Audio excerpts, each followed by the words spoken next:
2023년은 애플에서 가장 큰 혁신이 있는 해가 아닐까 싶습니다. 올해 6월 WWDC에서 공개될 iOS 17 소식이에요. 마크 거먼에 의하면 이번 iOS 17은 애플 유저들이 그토록 원했던 기능들이 대거 추가된다고 합니다. 벌써부터 새로운 루머들이 들려오고 있어 바로 영상으로 준비해보았는데요. 과연 iOS 17에는 어떤 변화가 있을지 빠르게 정리해드릴게요.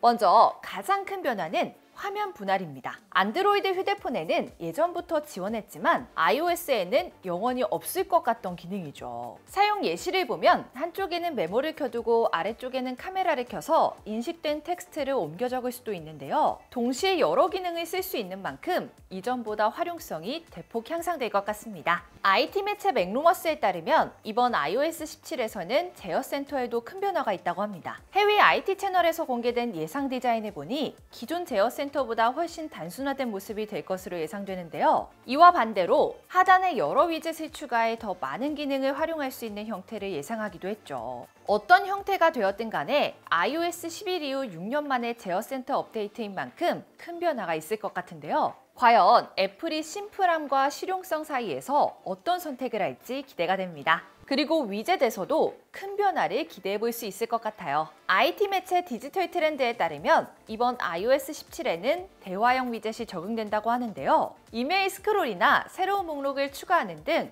앱을 굳이 열지 않고도 사용할 수 있을 것 같습니다. 사실 이 기능은 iOS 16부터 기다렸던 기능이라 이번 업데이트에 꼭 포함되었으면 좋을 것 같네요. 잠금 화면도 달라진다고 하는데요. 지난 2월 9to5 맥은 잠금 화면에 더 많은 폰트와 위젯을 사용할 수 있다고 전했습니다.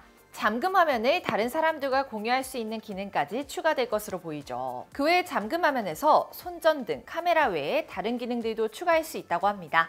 원하는 기능을 잠금 화면에서 바로 실행할 수 있어서 굉장히 편할 것 같아요. 또한 동영상 촬영 시 일시정지 버튼이 생긴다는 소식도 있는데요. 실제로 적용될지는 모르겠지만 앞으로 사용자 편의성을 늘릴 수 있는 업데이트가 많아졌으면 좋겠네요. 마지막으로 앱스토어 소식입니다. 애플은 여태껏 보안상 이유로 앱스토어 외에 다른 앱 마켓을 허용하지 않았죠. 앞으로는 타사 앱스토어에서도 다운로드가 가능할 것으로 보입니다. 즉, 아이폰에서도 플레이스토어를 사용할 수 있게 되는 거죠. EU에서는 그동안 애플의 앱마켓 독점 행위를 규제하기 위해 법안을 발의했는데요. 최초 위반 시 애플은 연매출의 최대 10%, 연속 위반 시 연매출의 최대 20%라는 어마어마한 벌금을 내야 합니다. 2024년 4월까지 새로운 규제를 준수해야 하기 때문에 올해 6월에 발표될 iOS 17부터 적용될 가능성이 크죠. 다만 해당 법안이 EU에서만 통과됐고 애플이 보안에 진심인 만큼 모든 지역에서 적용되기에는 어려움이 있을 것 같습니다. 아쉽게도 iOS 16을 마지막으로 아이폰 8과 아이폰 10은 더 이상 지원되지 않을 것 같습니다. 애플 역사상 가장 큰 변화가 될 것 같은 iOS 17 지원이 예상되는 기기는 한 번에 정리해드릴게요. 자, 오늘은 iOS 17과 관련된 소식들에 대해서 총정리해드렸는데요. 이후에도 새로운 소식이 들려오면 빠르게 정리해드리겠습니다. 오늘 저희가 준비한 영상은 여기까지고요. 혹시 약정 끝난 인터넷이나 정수기 사용하고 계신가요? 가만히 놔두면 한 푼도 못 받는 지원금 77만 원, 저희 아정당 1833-3504로 전화주시면 당일 입금으로 도와드리겠습니다. 오늘 영상도 도움되셨다면 구독과 좋아요 꾹 눌러주시고요. 그럼 다음 영상에서 또 만나요. 안녕. 최대 현금, 최저요금 보장, 업계 최다 고객 후기. 정당하게 받자. 아정당.